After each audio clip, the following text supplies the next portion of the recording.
고린도전서 15장 29절부터 34절입니다. 만일 죽은 자들이 도무지 다시 살지 못하면 죽은 자들 위하여 세례를 받는 자들이 무엇을 하겠느냐? 어찌하여 저희를 위하여 세례를 받느뇨?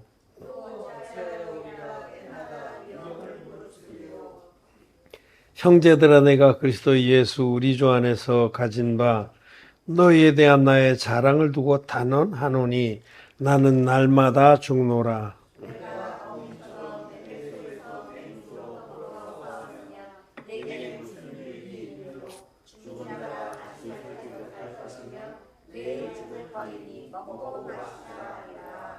속지 말라. 악한 동무들은 선한 행실을 더 높이나니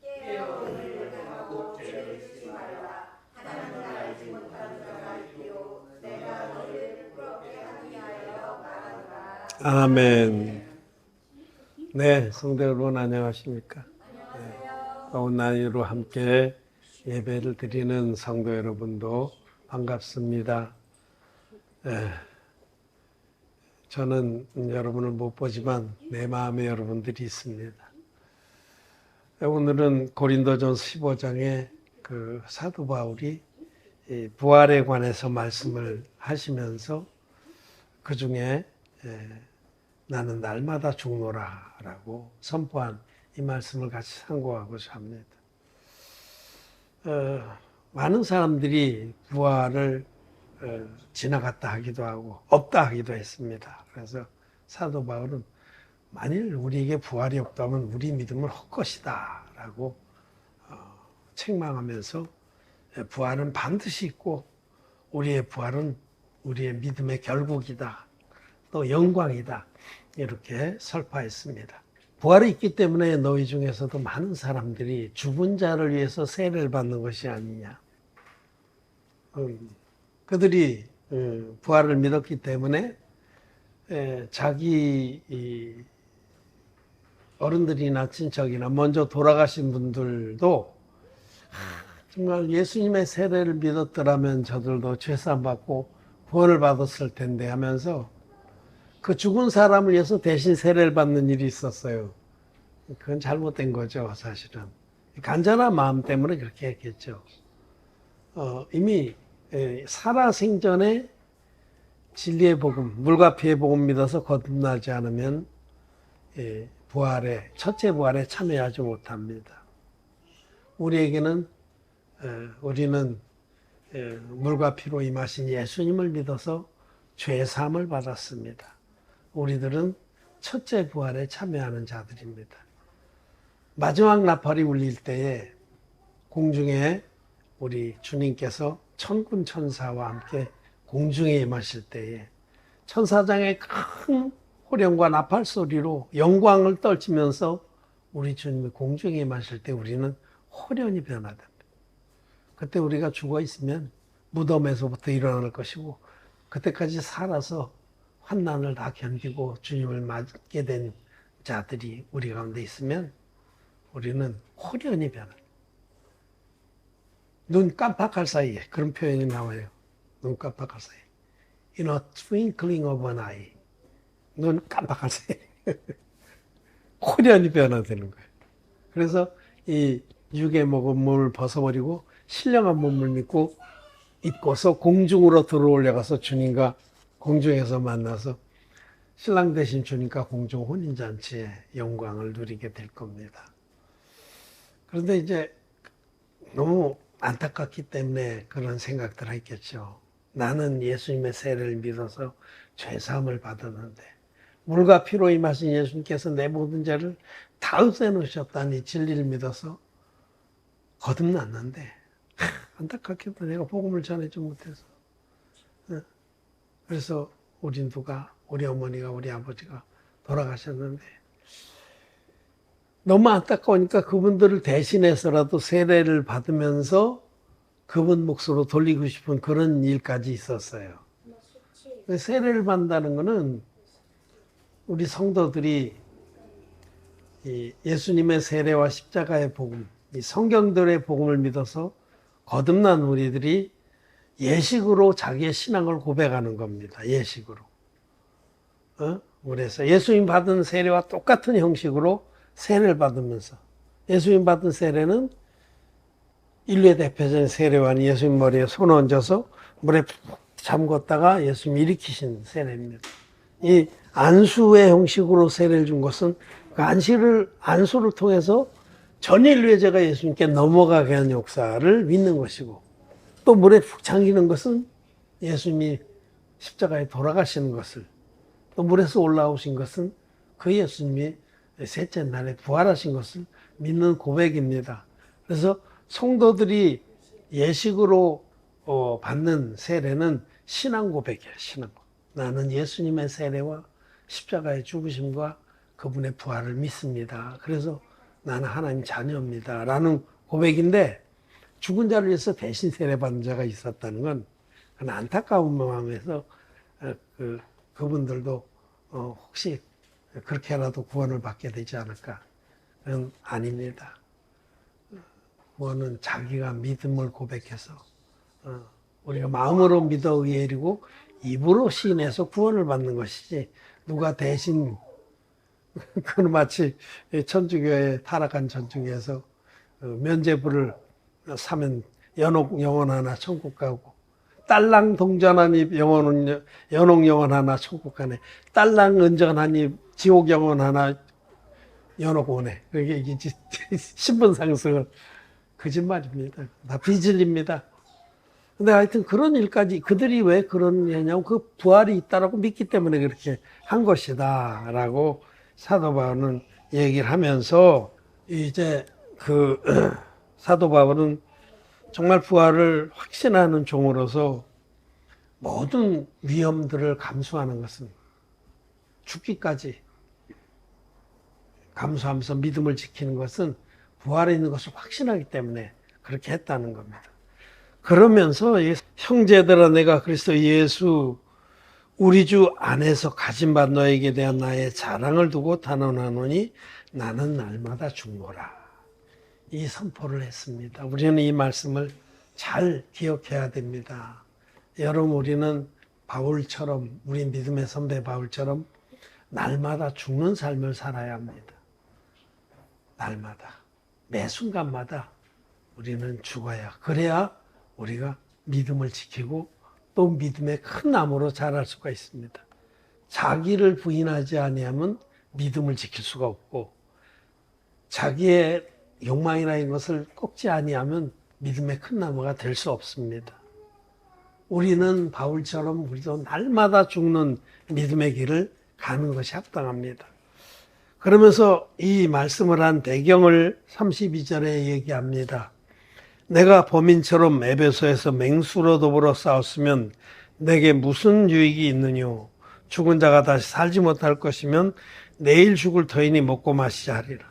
만약에 우리에게 부활이 없다면 우리가 이 생에서 선한 싸움을 싸울 필요도 없고 복음을 위해서 희생할 필요도 없습니다. 그냥 끝이기 때문에. 그러나 우리에겐 부활이 있습니다. 그리고 부활 이후에 영원한 영광이 우리를 기다리고 있기 때문에 우리가 반드시 부활해서 영원한 그 세계로 들어간다는 이 사실이 우리로 하여금 지금 겪고 있는 어떤 어려움이라도 이것이 우리의 영생에 장애가 되고 또 회망이 된다면 그것을 꺾어버릴 수 있는 믿음이 있는 것입니다. 그러면서 지금 사도 바울은 내가 범인처럼 에베소에서 맹수로 더불어 싸웠으면 내게 무슨 유익이 있었느냐. 이 말씀이 바로 앞에 나와 있는 나는 날마다 죽노라 하는 말씀하고 연결되어 있는 겁니다. 사도 바울은 에베소에서 한 영적으로 큰 사건을 겪습니다. 사도 바울이 2차 선교여행을 마치고 그때 주로 이제 고린도에서 사역을 하고 예루살렘 교회로 돌아갔습니다. 그리고 이제 브리스길라 아길라를 에베소로 보내고 그리고 돌아갔는데, 이제 배를 타고 지금으로 치면 그리스 남부에 있는 섬이 아가야입니다. 반도 끝에.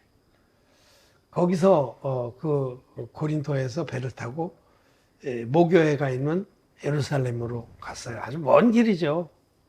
그때는 아마 범선이니까 몇 달 걸려갔을 겁니다. 그래서 예루살렘에 들려서 또 교회 보고도 하고 교제도 하고 안디옥 교회로 내려갔어요. 사도 바울이 사역했던 곳이 안디옥입니다. 수리아 땅에 있는 안디옥. 그래서 안디옥에 가서 머물면서 교회하고 함께 은혜를 나누고 얼마 안 있어서 3차 선교회를 떠납니다. 그 마음은 지금 여기 연대교회는 견고히 서 있고 여러 종들이 있어요. 그래서 마음은 벌써 달려가고 있는 거예요. 선교 현장으로. 그때 바울의 마음에 에베소가 선명하게 새겨져 있었어요. 거기가 아시아 지방의 중심지였고 거기에서 복음의 기운을 크게 일으키면은 온 세계에 복음이 퍼져나갈 걸 알기 때문에 그 3차 선교에서 사도 바울은 에베소에 그곳에서 또 들은 얘기가 많아요. 에베소에 영적인 기운이 있다. 그런 얘기를 많고 또 브리스길라 아길라도 보냈고 그래서 그 지금으로 치면 터키 북부 그 이제 갈라디아 지방과 브리스가인가 갈라디아와 어딘가 사도행전에 나오는데 그 지방을 거쳐서 이 에베소로 직행했어요. 에베소 교회에 가서 터를 잡고 복음을 힘있게 전했습니다. 그래서 회당에 들어가서 복음을 전해서 몇 개월 동안 전하고 또 그들이 또 배척해갖고 두란노라고 하는 그 공공 건물, 시청 건물이죠. 에베소시에서 관리하는 건물에 거길 빌려서 거기서 제자학교를 열었어요. 거기 두란노 서원입니다. 제자학교를 열어서 2년간 가르쳤어요. 제자들을. 거기 그 사도 바울은 제자를 키워내야 된다는 걸 잘 알았어요. 그냥 복음만 전해서 복음을 믿는다 그것도 귀하죠. 성도들에게 복음 전해서 구원받는 자를 늘리는 것도 귀하지만 사실은 전 세계에 복음을 전하는 제자를 키워야 됩니다. 복음을 위해서 자기 목숨을 바칠 자들을 키워야 되는 거예요. 주님도 너희는 가서 모든 족속으로 제자를 삼으라고 말씀하신 거죠. 개인이 하나 복음을 믿고 나만 구원받고 끝이면 그거는 시가진 채소입니다. 창세기에 보면 셋째 날의 역사에 보면 시가진 채소가 나오죠. 그냥 자기 하나만 구원받고 끝이에요. 그렇지만은 제자를 키우면 제자들은 시가진 열매 맺는 과목입니다. 해가 가면 갈수록 더 많이 열매를 맺고 더 많은 구원의 역사를 보게 되는 거죠. 그래서 그 두란노에서 제자학교를 열고 2년간 가르쳤어요. 복음의 기운이 크게 일어났습니다. 그러자 그 에베소시에서 소동이 일어났어요. 에베소 그 시는 아데미 여신을 섬기는 우상의 소굴이었어요. 그래서 에베소 사람들이 그 은장색, 은으로 이제 세공을 하는 그런 그 장색들이 재미를 쏠쏠하게 봤다는 거죠. 은으로 여신상도 만들고 여신을 넣어두는 집, 모형집, 감실이라고 그러는데 그 모형집도 이렇게 만들어서 팔았단 말이에요. 그래가지고 돈을 잘 벌었는데 예수 그리스도의 복음이 퍼지니까 그들이 그걸 갖다 버리고 마술하는 사람들은 그 책들, 마술 책들을 다 갖다 불태웠어요. 그래서 막 거기 그 책값이 뭐 5만 얼마나 됐든가 그렇게 엄청난 책들을 갖다 태웠습니다. 그래서 도시에 큰 소요가 일어나게 된 거죠. 그러자 그 드메트리온가 하는 그 은장색이 주동이 돼서 은장색들을 충동해서 또 아데미 신을 믿는 우상 숭배자를 충동해서 폭동이 일어나는 거예요. 지금 이제 인도나 파키스탄에 힌두교도들이 폭동을 일으켜서 우리 기독교인들을 핍박하는 것처럼. 그래서 그 바울의 동력자 두 사람을 잡아서 바울을 잡으려고 했는데 바울은 못 잡고 바울의 동력자 두기고하고 이 사도행전 19장의 이야기인데 좀 봅시다. 바로 조금 앞으로 넘기면 사도행전 19장 29절부터 온 성이 요란하여 바울과 같이 다니는 마게도니아 사람 가이오와 아리스다고를 잡아가지고 일제히 연극장으로 달려 들어가는지라. 바울이 백성 가운데로 들어가고자 하나 제자들이 말리고, 또 아시아 간원 중에 바울의 친구된 어떤 이들이 그에게 통지하여 연극장에 들어가지 말라 권하더라. 이런 사건이 있어요. 여기 마게도니아, 그러니까 그 에베소에서 좀 더 나가면 이제 해협이 나오고 바다를 건너가면은 이제 마게도니아입니다. 거기부터 유럽이죠. 여기는 에베소가 있는 소아시아고. 그 마게도니아 사람 두 동역자가 가이오와 아리스다고가 잡혔습니다. 그래서 질질 끌려서 연극장으로, 그 당시에는 큰 연극장에서 뭐 결투도 하고 여러 가지 행사도 하고 연극도 하는데, 거기 잡아놓고 이제 백성들이 피 그러면서 그를 처단하려고 했던 거죠. 그래서 바울이 그 소식을 듣고 연극장으로 뛰어들라고 그랬습니다. 바울은 성격이 불같은 분이잖아요. 그냥 놔라 막 붙잡는데, 그러자 그 제자들이 다 말렸습니다. 선생님, 이렇게 하면 무슨 유익이 있겠습니까? 저들이 노리는 건 선생님입니다. 덫에 걸리는 겁니다. 선생님 들어가면 그 아리스도고 가이오와 아리스다고를 구해낼 것 같습니까? 저들은 지금 눈이 뒤집혔는데. 그리고 만류하고, 또 아시아의 관원 중에서 바울의 친구 된 이들도 말렸어요. 이거는 개죽음이다. 그 사건을 지금 얘기를 하는 거예요. 그때 바울이 자기의 육신의 혈기, 육신의 생각, 자기의 옳음을 끝까지 고집해서 뛰어 들어갔더라면 하나님의 일에는 결정적으로 큰 손실을 입게 되는 거예요. 바울이 그때 복음의 선봉장이었는데, 선봉장이 꺾이면요 전투는 끝나는 거예요. 그래서 바울이 거기서 돌이킨 겁니다. 내 생각에는, 내 마음에는 뛰어 들어가야 되고, 가서 못 구해놓을지라도, 내가 장렬히 전사할지라도 그래야 될 것 같은데, 바울은 자기 생각을 꺾은 거예요. 왜? 복음을 위해서. 복음을 위해서 꺾은 겁니다. 여기 우리 내가 날마다 죽노라니, 사도 바울은 날마다 복음을 위해서 자기 생각을 꺾는 거예요. 복음을 위해서. 그냥 아무거나 꺾으라는 건 아니에요. 여러분, 복음 앞에서 늘 생각해보고, 이것이 복음의 유익이 되겠나 안 되겠나. 복음의 유익이 안 되면 꺾어야 됩니다. 우리는 그런 거, 우리의 모든 그 판단은 거기에 있습니다. 우리의 모든 판단은.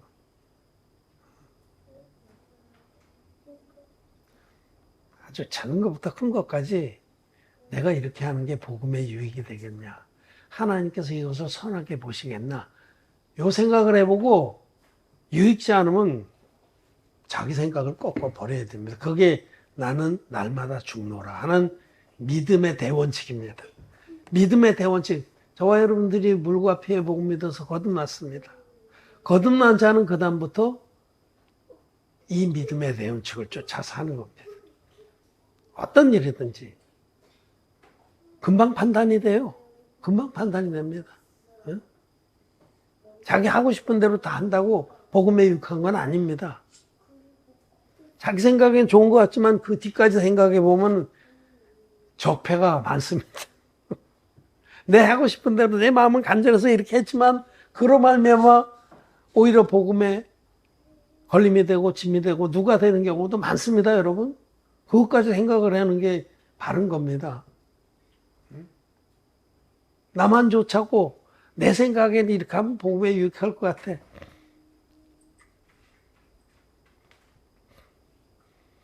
그렇지 않습니다. 우리 작은 일부터, 우리가, 저도 모든 걸 생각할 때 그래서 그게 복음에 유익하겠냐, 혹시라도 그게 큰 시험거리가 되지 않겠냐 생각해보고, 안 되겠다 그러면 꺾습니다. 내 생각을 내놨습니다. 사도 바울은 내가 모든 일에 자유 하나, 모든 것이 강한 것이 아니다. 이 고린도전서에서 말씀하세요. 고린도전서 6장, 8장, 10장에서 모든 것이 내게 가나 내게 다 유익한 것이 아니오. 이게 정말 내게 유익하겠나. 또 내가 모든 걸 할 수 있지만 이게 다른 사람에게 시험거리가 되지 않겠나. 8장에서는. 응? 그래서 나는 제 우상에게 바쳤던 고기라도 난 먹을 수 있어. 난 먹을 수 있습니다. 뭐 우상에게 바쳤던 뭐 그게 아무 상관이 없어요. 그냥 음식은 하나님 말씀으로 다 거룩한 겁니다. 음식인데. 근데 바울은 그걸 생각해. 내가 만약에 우상에게 드렸던 고기를 먹는데 아직 마음이 너무 연약하고 혼돈된 것에 많이 묶여있는 지금 겨우 교회 발만 들여놓은 사람이 이걸 보고 저거는 아닌 것 같아. 저런 이단 같아. 그리고 시험 들어서 떨어진다고 하면 그럼 자기는 고기를 영원히 먹지 않겠다. 그렇게 말하잖아요. 그런 겁니다. 모든 것이 가하지만은 정말 이것이 내게 유익한가? 내가 믿음으로 계속 살아나가는데 영육간에 나에게 유익한가? 제가 절제에 대해서도 말씀을 드렸잖아요. 모든 것이 다 가합니다. 우리는 죄사함 받아서 우리 주님이 모든 우리 허물과 연약도 다 담당해 주셔서 그렇지만 그렇다고 그래서 방종하게 사는 건 하나님 뜻이 아닙니다. 절제할 건 절제해야 돼요. 그런데 이제 이것이 나에게 유익한가? 또 형제들에게 시험이 되지 않겠나? 마지막으로는 이것이 하나님께 영광이 되겠나? 복음의 유익이 되겠나? 이거를 생각해 봐야 돼요. 복음의 유익이 되지 않으면 아무리 좋은 생각 같아도 그건 육신의 생각입니다. 육신의 생각은 사망입니다. 육신의 생각은 사망입니다. 육신의 생각을 붙들고 있는 한은 절대로 믿음으로 나가지 못합니다. 믿음이 자라지도 못하고 밝게 피어나지도 못하고 믿음의 큰 나무가 되지도 못합니다. 여러분, 육신의 생각이 얼마나 자기를 침노하는지를 알아야 됩니다. 추상적인 것 같지만요, 한번 좀 생각해 보세요. 내 생각, 내 육신의 생각이 그것이 우리 믿음에 있어서는 제일 원수입니다. 송충입니다. 다 갉아먹습니다. 좀입니다. 자기도 모르는 사이에 다 망가뜨립니다. 육신의 생각은 사망입니다. 그래서 우리는 육신의 생각이 올라올 때마다 그걸 부인해야 됩니다. 꺾어버리고 말씀을 취해야 한다는 것입니다. 사도 바울이 나는 날마다 죽노라 라고 말씀하신 건 그 뜻입니다. 복음의 유익을 위해서 자기의 육신의 생각을 날마다 꺾어. 우리가 이번에 이제 내일 모레 수련을 하는데 수련을 앞두고 여러분 수련회에 내가 어떻게 은혜를 받을까? 또 어떻게 하면은 또 한 영혼이라도 구원할까? 이런 생각을 해보셨습니까? 이 좋은 기회에 영혼들을 초대할 생각을 해보셨습니까? 육신의 생각에는 그냥 나도 귀찮아 죽겠는데 뭐 초대해. 그럴 수도 있지만은 영의 생각은 그렇지 않습니다. 때로 어떤지 얻지 못하든지 말씀을 전파하라. 이런 기회에 누구 초대할 사람이 있으면 믿음으로 초대하는 거죠. 그게 영의 생각입니다. 그가 정말 권면함을 듣고 참석하면 자기의 큰 축복이고 참석 안 해도 할 수 없는 거고. 그렇지만 우리는 우리 할 바를 해야 되는. 우리는 우리 할 바를 해야 되는 거예요. 육신의 생각을 다 부인하면서 하나님의 복음 앞에서 육신의 생각을 부인하는 것. 그게 날마다 죽는 겁니다. 매 순간 우리는 선택의 순간을 맞습니다. 매 순간. 사실은 모든 것이 다 우리 앞에 있습니다. 허다못해 적은 거 하나라도 우리 앞에 있어요. 그때마다 우리는 언제든지 이것이 하나님의 선한 일에 유익한가 아닌가, 복음에 유익한 일인가 아닌가를 생각해보고 택하고 부인하고 그런 삶이 날마다 죽는 삶입니다. 여러분, 믿음에 장성한 자일수록 날마다 더 많이 죽습니다. 사실 우리는 예수님과 합하여 이미 죽은 자들이에요. 내가 그리스도와 함께 십자가에 못 박혔나. 죽은 자들인데 그 죽음을 날마다 확인하는 거예요. 죽은 자의 생각을 날마다 한 번 더 확인사살을 하는 겁니다. 약한 생각을 부인하는 겁니다. 우리가 오늘 말씀을 보면서 나는 날마다 죽노라 하는 고백이 나와 여러분들의 마음에도 늘 살아있어서 매 순간 어떤 결정의 순간마다 자기 육신의 생각을 부인하고 영의 생각을 믿음으로 취하는 믿음의 사람들이 되기를 바랍니다. 마쳤습니다.